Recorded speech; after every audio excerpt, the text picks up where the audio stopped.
हमारे साथ हैं गुजरात कांग्रेस के वर्किंग प्रेसिडेंट जिग्नेश मेवानी। जिग्नेश जी, कई महीनों से आप लोग चुनावों में धांधली का दावा कर रहे थे। आज Rahul Gandhi, leader of opposition, Lok Sabha में एक लंबा लेख लिखते हैं और ट्वीट करके भी उस दावे को, आरोप को दोहरा रहे हैं कि चुनावों में धांधली हो रही है, वोटर लिस्ट के साथ छेड़खानी हो रही है और अब डर बिहार चुनाव को लेकर है। तो सवाल यही उठेगा, क्या वोटर का कॉन्फिडेंस आप नहीं जीत पा रहे हैं, इस वजह से डर बढ़ रहा है? नहीं, अब तो पुख्ता एविडेंस है।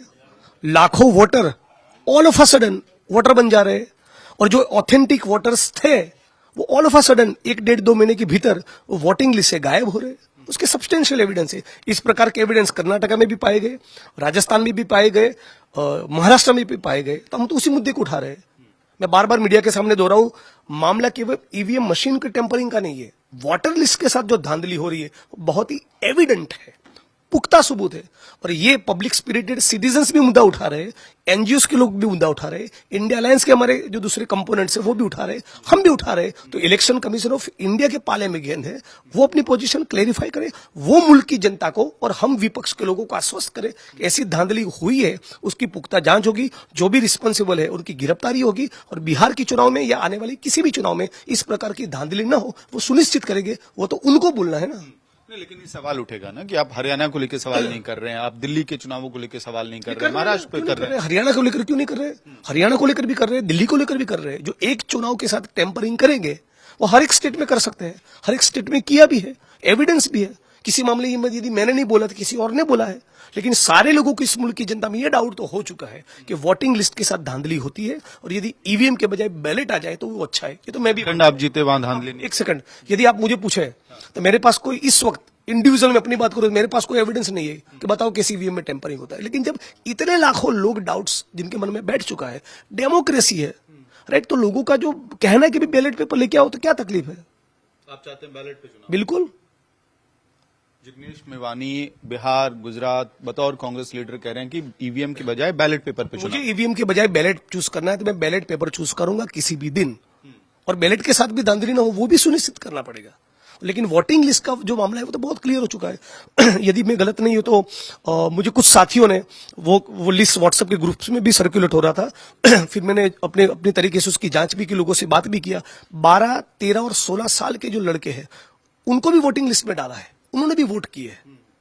लाखों लोगों को वोटिंग लिस्ट से निकाला गया है। विशेष तौर पे जो माइनॉरिटीज है, दलित है, आदिवासी है, जो गरीब बस्ती में, झुग्गी में रहते हैं, इन वोटर्स को लाखों लोग अचानक वोटिंग लिस्ट में आ गए। तो ये तो धांधली बहुत एविडेंट है।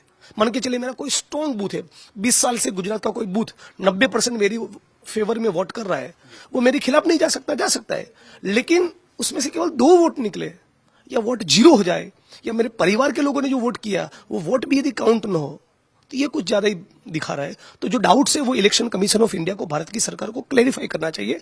इसी मकसद से राहुल जी ने ये ओपेड लिखा है। एक सवाल और है, राहुल गांधी ने नरेंद्र सरेंडर वाला जो बयान दिया उसको लेके बीजेपी की तरफ से लगातार हमले हो रहे हैं और बीजेपी के कौन होती है हमला करने वाली? नरेंद्र ने सरेंडर किया ही है।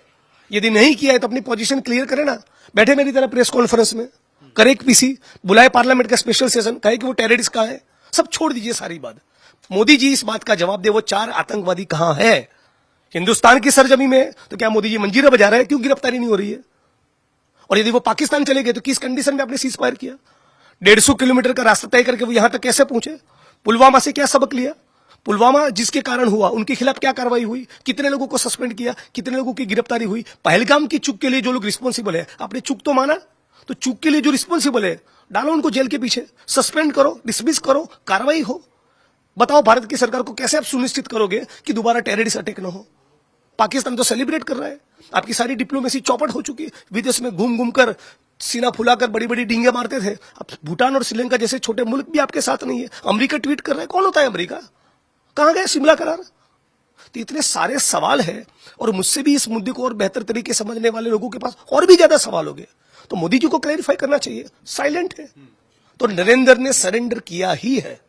लेकिन आपके ही एलाइज इस मामले पे आपके साथ नहीं है। सुप्रिया सुले एनसीपी एसपी की नेता हैं, वो डेलीगेशन की पार्ट थी, वापस आके वो कह रही हैं कि इस मुद्दे पे भारत को एकजुट रहने की जरूरत है और साथ ही आप लोगों का जो लॉन्ग पेंडिंग डिमांड है स्पेशल सेशन ऑफ पार्लियामेंट, उससे भी इत्तेफाक नहीं रखती हैं वो। मैं बताता हूं, हम सेना के साथ थे, है और पूरा जीवन रहेंगे। नंबर 2, सेना की वीरता को, शौर्य को, बलिदान को, पराक्रम को सैल्यूट करते हैं, लेकिन उसकी क्रेडिट मोदी जी क्यों ले रहे हैं? सिंदूर की डब्बी भेज रहे हैं। अरे जवाब दो ना, टेररिस्ट कहाँ है? इस मुद्दे पे किसी दूसरे हमारे इंडियन एयरलाइंस के साथी को सवाल नहीं पूछना है, तो उसकी चॉइस है, हम तो सवाल पूछेंगे। और आपके माध्यम से प्रधानमंत्री को, एक गुजराती के तौर पे दूसरे गुजराती को चैलेंज कर रहा हूं, 15 अगस्त के पहले इन 4 टेररिस्टों की गिरफ्तारी करके दिखाओ। बात करने के लिए बहुत बहुत धन्यवाद। ये थे जिग्नेश मेवानी, कांग्रेस पार्टी से, कह रहे हैं कि सरकार को उन 4 आतंकवादियों को गिरफ्तार करके 15 अगस्त से पहले दिखाना चाहिए। वीडियो सहयोगी लोकेंद्र पांडे के साथ मैं अमित भारद्वाज, दिल्ली आज तक।